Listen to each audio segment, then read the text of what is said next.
Hi friends, welcome to Top Winner Academy. So here we are presenting early history of South India, and first of all, Satavahanas of Deccan. Okay, this is the area, and we will discuss first the Satavahanas. They are also known as Andhras. Okay, Satavahanas, Andhra എന്ന പേരിൽ അറിയപ്പെടുന്നു. These all Deccan regions. Okay, this covering the part of Andhra Pradesh and Maharashtra. Okay, so Satavahanas ആന്ധ്രാപ്രദേശും മഹാരാഷ്ട്രയും cover ചെയ്യുന്നു. So before the emergence of the Satavahanas in Maharashtra and Cholas, Cheras, Pandyas dynasties, it was ruled the southern India. The region was settled by megalithic people. Okay, so before they were settled by megalithic people. അപ്പോൾ ഇവർ വരുന്നതിന് മുമ്പ് megalithic പീപ്പിളാണ് അവിടെ ഉണ്ടായിരുന്നത്. See, Pliny was a Greek writer, so mentioned that the Andhras were powerful people who possessed a large number of villages and 30 towns, an army of 1 lakh infantry, 2,000 cavalry and 1,000 elephants. So Pliny was a Greek writer. അദ്ദേഹം പറഞ്ഞിരിക്കുന്നത് എങ്ങനെയാണ്, Andhras or the Satavahanas അവർ powerful people ആയിരുന്നു. They are powerful people. ഒരുപാട് villages ഉണ്ടായിരുന്നു, 30 ടൗണുകൾ ഉണ്ടായിരുന്നു, and 1,00,000 infantry ഉണ്ടായിരുന്നു, പട്ടാളക്കാരുണ്ടായിരുന്നു, ആൻഡ് 2,000 കാവലറീസ് കുതിരപ്പട്ടാളം, 2,000 കുതിരപ്പട്ടാളക്കാരുണ്ടായിരുന്നു, 1,000 എലിഫൻസ് ഉണ്ടായിരുന്നു. So after the fall of Maurya, the Andhras declared themselves free. Okay, so after the fall of Maurya, Andhras declared themselves free. Then the first ruler was Shimukha from 235 BC to 213 BC. So he established the dynasty. The first capital is Dharanikota near Amravati, Guntur district. Okay, he shifted his capital from capital to Pradisthana. So first capital was Dharanikota, then he shifted from Dharanikota to Pradisthana, next near Aurangabad. Okay, then Shimukha was succeeded by his brother Krishna, right? Then Satakarni first, another important rule is Satakarni first. So Satakarni was powerful ruler, വളരെ powerful ആയിട്ട് ruler ആയിരുന്നു. He performed 2 Ashwamedha Yajnas. Okay, he performed 2 Ashwamedha Yajnas.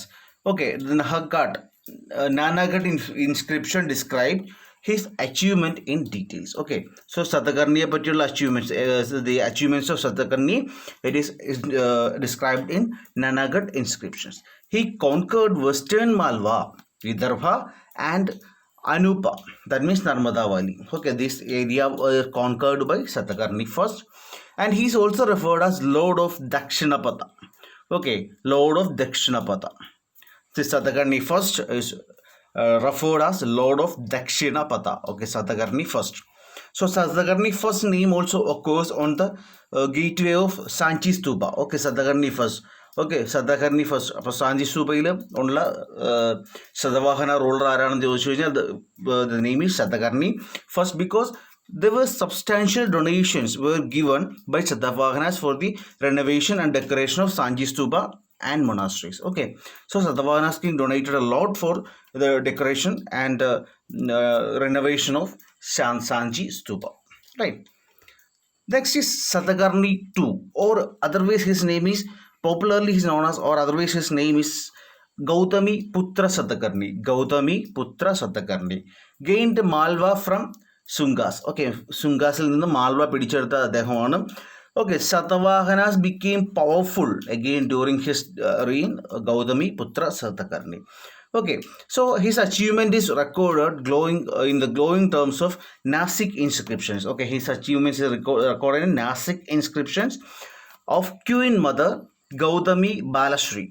Okay, his Queen Mother Gautami Balashri after his death, and in the 19th year of his or the reign of his son and successor Pulmai II. Okay, Pulmavi II or Pulmai II.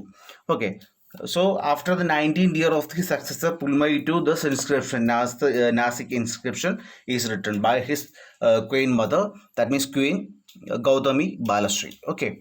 See, why this Gautami Putra Satakarni? Why is this Gautami Putra? Okay, Gautami was his mother. That's this Gautami Putra Satakarni. So, Nasik inscriptions. So, before that, Gautami Putra Satakarni is the first king bearing metronymic, and this practice was followed by all his successors. Metronymic means name of the mother, name of his mother before his name. That is metronymic. Right. So, that is the first person doing so was Gautami Putra Satakarni. Okay. അമ്മയുടെ പേര് മുന്നിൽ എഴുതിയിട്ട് വയ്ക്കുന്ന ഒരു വ്യക്തിയായിരുന്നു Gautamiputra Satakarni. Then Nasik inscription. Nasik inscription, Gautamiputra Satakarni has been described as one of the destroyer of Shakas, Yavanas and Pallavas. Shakaseയും യവനാസെയും ഗ്രീക്കുകളെയും പല്ലവാസിനെയും നശിപ്പിച്ച വ്യക്തിയായിട്ടാണ് ഗൗതമിപുത്ര സതകർണിയെ നാസിക് ഇൻസ്ക്രിപ്ഷനിൽ പറയുന്നത്. Then Gautamiputra was succeeded by his son Vasishtaputra Sri Pulmavi. Okay, in about AD 130 and ruled for about 24 years. Right. Then Andhra was the part of Shatavahana Empire in the 2nd century AD, and in order to save Shatavahana's empire from the onslaught of Shakas, Pulmavi married the daughter of Shatavahana ruler or Shaka ruler Rudraman. Okay, this Pulmavi married Rudraman's daughter. But next ruler is Sri Yajna Satakarni. So he was almost the last ruler, the last great ruler, not the last ruler, last great ruler. So inscriptions have been found in Andhra Pradesh, Maharashtra and Madhya Pradesh. Okay, so in his inscriptions has been found from Andhra Pradesh, Maharashtra, Madhya Pradesh, which means that these areas will be under this person, so Sri Yajna Satakarni. So, ruled over large kingdom extending from Bay of Bengal to the east and Arabian Sea in the west kingdom. The successors of Yajnas were Sri Yajna Satakarni. They were weak and unworthy to govern such a large empire. Then is economy of Shatavahanas. See, major economic system of Shatavahana and other contemporary dynasties were well organized and systematic. Okay, so whatever the contemporaries and Shatavahanas and their contemporaries, it was well organized and systematic. Main occupation, it was agriculture. Okay, പ്രധാനമായിട്ടും agriculture ആയിരുന്നു ഒരു occupation. Land was held by individuals as well as by the state. Okay, individual land were there and state owned land were there. Gramakshetra was protected area by fences and field watchmen against pests like birds and beasts. Okay, so Gramakshetra, that means the area of the state, it was protected by fence. Okay, there will be fence. മതിൽ കെട്ടിരിക്കുമായിരുന്നു. And the field watchman will be there against the pests like birds or bees. To bees there will be watchmen. The lands outside the village is called arable land. Beyond the arable land, the village lay its pasture, okay, which were common for the grazing of cattle. Okay, the arid land also belonged to the state. Okay, arid land also belonged to the state. Okay, the grazing land also belonged to the state. It is common for all. Land outside the village, it is called arable land, which was used for cultivation. അപ്പോൾ arable land outside the village cultivation വേണ്ടി ഉപയോഗിച്ചുകൊണ്ടിരുന്ന ലാൻഡാണ്. Then land classification എങ്ങനെയാണെന്ന് നോക്കാം. So how the land is classified.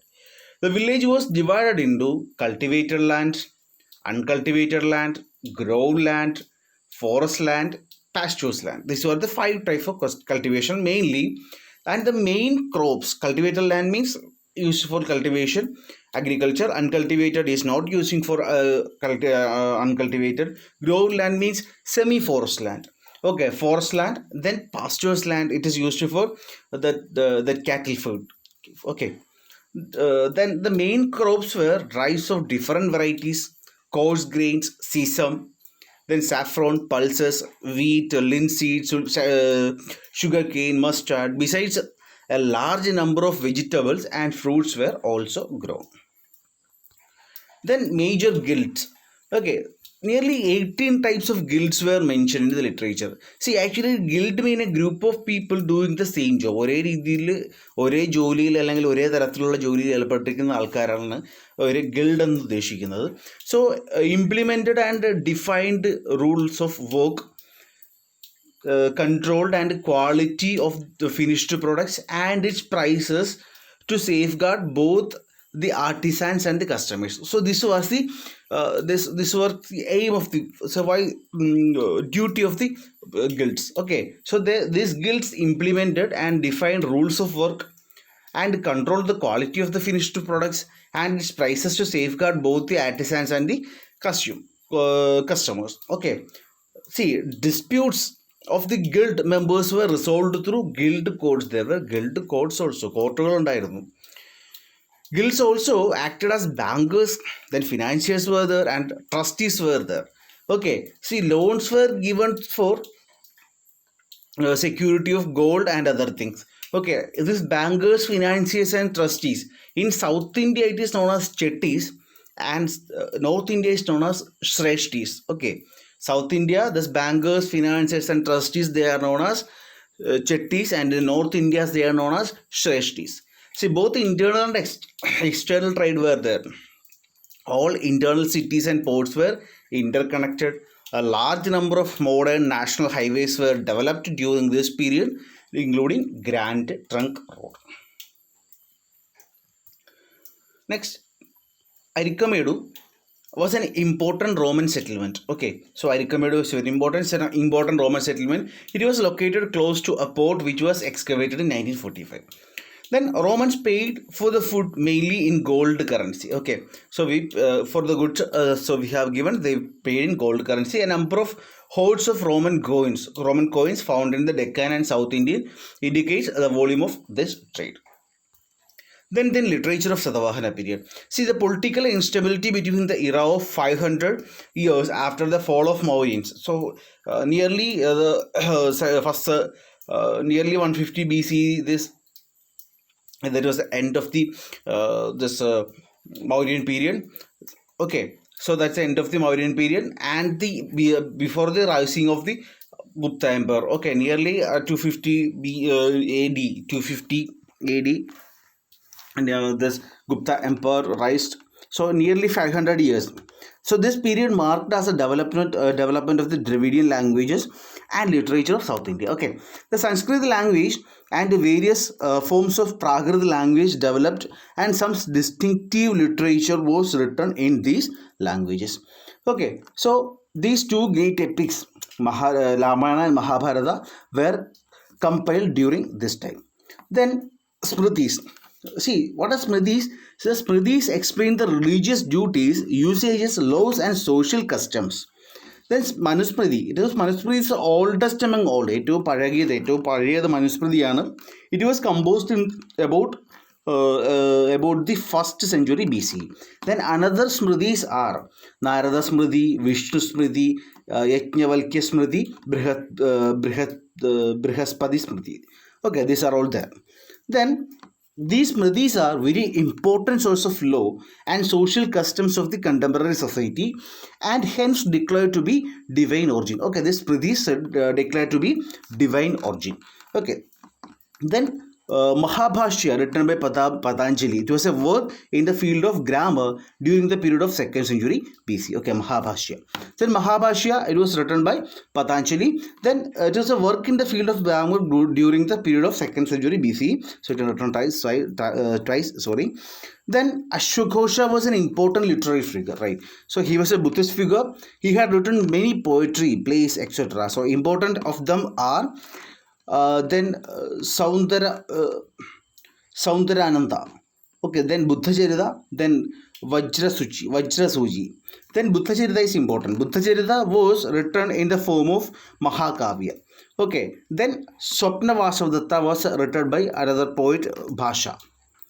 Okay, then Natyashastra, it was written by Bharata in the same period, and another text was Milinda Paho. It was written by Pali literature, written in Pali literature. So it explains the Buddhist doctrine in the form of dialogue between Milinda and his teacher. Okay, so the great Buddhist philosopher Nagasena. Okay, his teacher was Nagasena, this Buddhist philosopher. See, Milinda is generally identified with the Indo-Greek king Menander. Okay, Milinda means Menander. So Milinda and his teacher Nagasena. So Milinda is converted into, or this Menander is converted into a Buddhist monk because of the influence of Nagasena. So that is Milinda Paho is saying. Okay, then Sangam literature. See, Sangam, what is Sangam? Actually, Sangam were the societies of learned men established by the Pandya kingdom. Okay, there were a group of men established by learned men established by Pandya kingdom. That was Sangam. Okay, each Sangam comprises of a number of distinguished poet and learned scholars. That is Sangam. See, all literary works were submitted to these Sangams. Sangams where learned scholars selected the best ones from different works and set the seal for approval. Okay, so a poet who is writing something, okay, that poetry will be submitted to the Sangam. Okay, so in Sangam there will be a group of people or group of learned persons. They will go through this poem and will be selecting and will put a seal of approval on it. That is Sangam. Okay, the Sangha literature was compiled between AD 300 and 600. Okay, this is Sangam.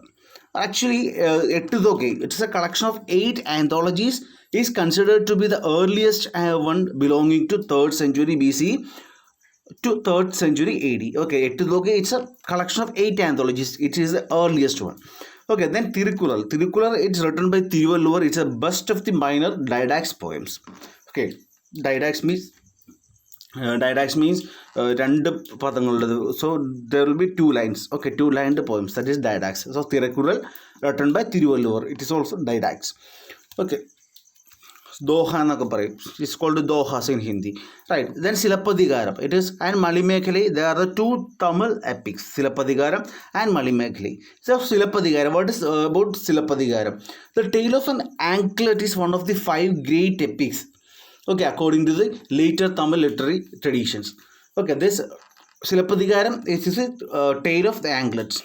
Okay, so 5 പ്രബന്ധങ്ങൾ 5 epic is one of the great epics in Tamil literary traditions. Also, ascetic prince Ilangovadigal is credited to the work of this. Okay, who was a younger brother of reputed warrior King Senguttavan of Chera dynasty. Okay, Ilangovadigal has written Silappadigaram. He was the younger brother of the King Senguttavan. Okay, it tells the story of Kovalan and Kannagi. Okay, Silappadigaram tells the story of Kovalan and Kannagi. Kovalindeയും കണ്ണകിയുടെയും കഥ പറയുന്ന കഥയാണ് Silappadigaramത്തിൽ പറയുന്നത്. Then next is Manimekhalai. Okay, the poet is Chittalai Chatanar. Okay, Chittalai Chatanar is a poet. See, one of the great epics of Tamil literature. It tells the story of the daughter of Kovalan and Madhavi, who became a Buddhist bhikkhuni or bhikshuni. Okay, അതായത് he tells the story of daughter of Kovalan and Madhavi. കോവലൻ്റെയും മാധവിയുടെയും പുത്രിയുടെ കഥ പറയുന്നതാണ് ഈ പറയുന്ന മണിമേഖലൈ എന്ന് പറയുന്നത്. So she became a Buddhist bhikshuni, ഒരു Buddhist ഭിക്ഷുണിയായി മാറിയ വ്യക്തിയാണ് ഈ കോവലിൻ്റെയും മാധവിയുടെയും മകൾ. Okay, next is Sivaka Sindhamani. Sivaka Sindhamani is a Jain religious epic authored by Tirudakattivar. Okay, Tirudakattivar, who written Sivaka Sindhamani. Okay, Sivaka Sindhamani means fabulous gem. That is the meaning of Sivaka Sindhamani. Then Kundagaleshi. Kundagaleshi is a fragmentary Tamil Buddhist epic written by Nada Kuttanar. Okay, so Kundalagashi, it is a fragmentary Tamil Buddhist epics written by Nada Kuttanar. Then it is Sangam age. See, Sangam age, 1st century BC to the end of the 2nd century CE in South India. Okay, there were 3 Sangams conducted in ancient South India called Muchangam. Okay, Muchangam, 3 Sangams. Okay, 3 Sangams conducted. So these Sangams prospered under the royal patronage of Pandya kings of Madurai. Okay, മൂന്ന് സംഘങ്ങളാണ് നടത്തിയിട്ടുള്ളത്. Called Muchangam. ഇത് ആരുടെ കീഴിലായിരുന്നു എന്ന് ചോദിച്ചു കഴിഞ്ഞാൽ Pandya kings of Madurai. The dynasties ruled during the Sangam age. These were Chera, Chola and Pandyas. Okay, ഓരോ സംഘം ഏജിൽ സൗത്ത് ഇന്ത്യയിൽ ഉണ്ടായിരുന്ന ഡൈനാസ്റ്റീസ് ആണ് Chera, Chola and Pandyas. Okay, next Cheras. See, large part of the modern day Kerala. So they almost belong to modern day Kerala, large part. So Vanchi was a capital. It was Vanchi. Mussiris and Tondi were the important seaports in this period. Okay, Mussiris and Tondi. Then the emblem was bow and arrow. Emblem of this Cheras were bow and arrow. The first century Pugalur inscriptions references to 3 generations of Cherokee. Okay, the first century Pugalur inscription that this talking about references to 3 generations Cherokee. Senguttavan, 2nd century Common Era, was a prominent ruler of Chera dynasty. Okay, Senguttavan is a prominent ruler. Then we have already mentioned his name in Ilangovadigal. Ilangovadigal was a younger brother of Senguttavan. So Senguttavan introduced Tamil Nadu. In Tamil Nadu, the Patni cult. The Patni cult means the worship of Kannagi and as the ideal world. That is called the Patni cult. Okay, Senguttavan introduced the Patni cult. That means worship of Kannagi as the ideal world. He was the first to send an ambassador to China from South India. Okay, so he was the first to send an ambassador to China from South India. Next, Cholas. From the present day Trichy to southern Andhra Pradesh. Okay, Cholas from southern present day Trichy to southern Andhra Pradesh. Capital of Cholas were Urayu. Okay, then first capital was Urayu. Then it was shifted to Puhar. Okay, then it was shifted to Puhar. King Karikala was the prominent king of Sangam Chola dynasty. Okay, Karikala, the most important king. He was Karikala. The insignia or the emblem of the Cholas were tiger. Tiger was the emblem. Then Pattinapalai, written by Kadiyalur Uttiragannanar. Okay, depicts his life as well as military achievements. അപ്പോൾ കരികാലയെക്കുറിച്ച് എഴുതിയിരിക്കുന്നതാണ് Pattinappalai. So written by Kadiyalur Uruthiragannanar. Okay.